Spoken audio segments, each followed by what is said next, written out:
Hey guys, today we're building tomato cages out of 2x6 lumber. Stay tuned.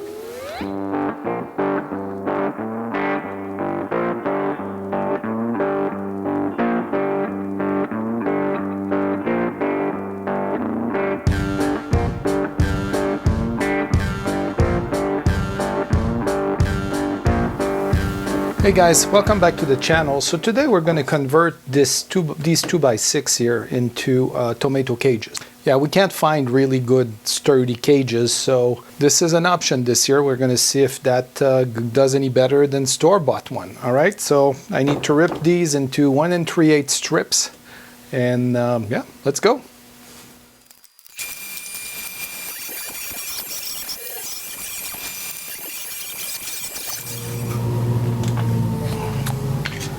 All right, so my wood is all cut.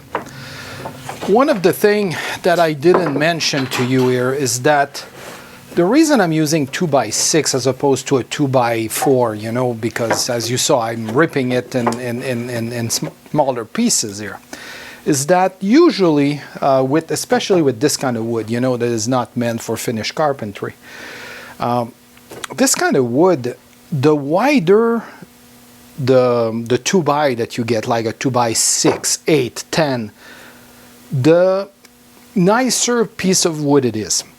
Yeah, this is simply due to the fact that in order to get a bigger chunk out of a tree, right, they have to get to the lower layer of the tree and not in the crap at the outside, you know, which is a lot more sensitive and you know, little branches and everything. So usually, you know, that's what you do.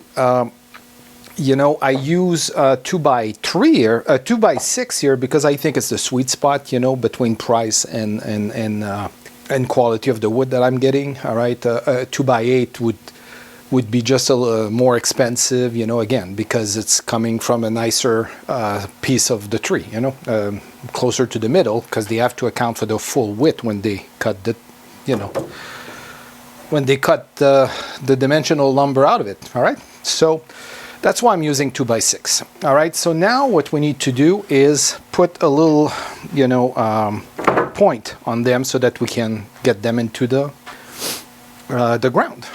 All right, so in order to cut the point here, I rigged up this little temporary fence here, because I can't put my stock against the fence, because I can't flip that more than the 45 degrees. So I have to cut it like this way.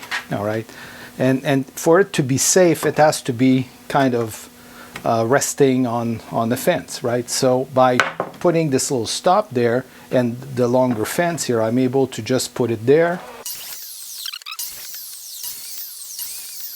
All right, so I have 16 of the pointy members. All right, so now I'm going to need to work on the horizontal member. All right, so I want these to be around 16 inch, you know, in diameter, in square. Okay, and the reason I want to do that is so that I can fit 4 of them in a 3x6 bed.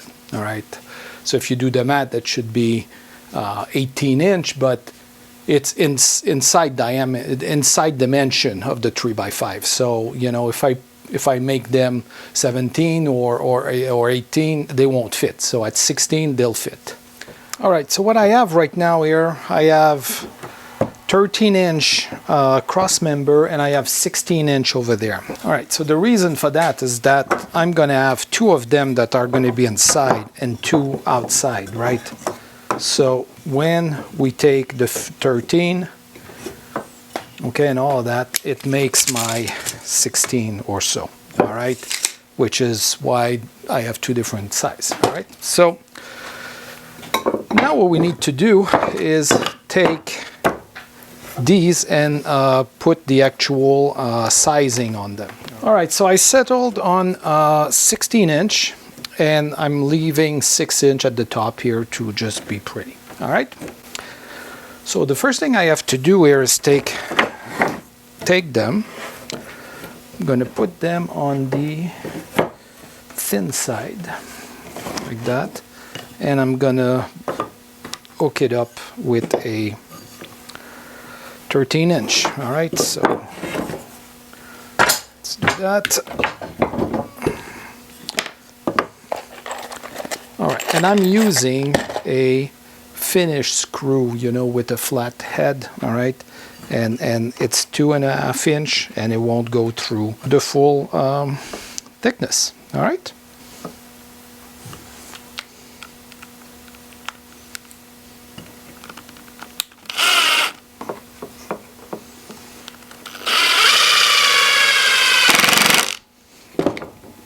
And the reason also I'm using this flat head is that if I was using a regular screw, let me show you here. This would be a regular screw right here, okay? And this little V here, when you punch that into the wood, all right, it will split it, all right, because it's like a little wedge, right? So it goes in and splits the wood. This one here will just basically stop and just apply the pressure it needs to, you know, get it done, right? So I have 5 per, okay, member, so let's put them in.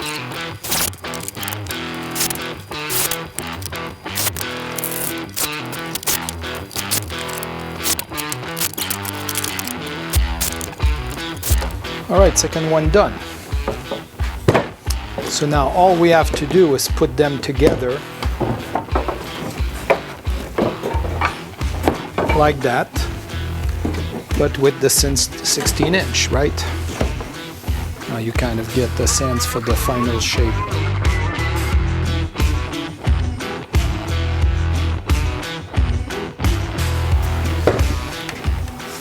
All right, first cage done. All right, guys, so 4 tomato cage. They are, I've cut them because 8 feet was way too high, all right? So I made them so that after being dug in the ground, they're 6 feet tall, all right?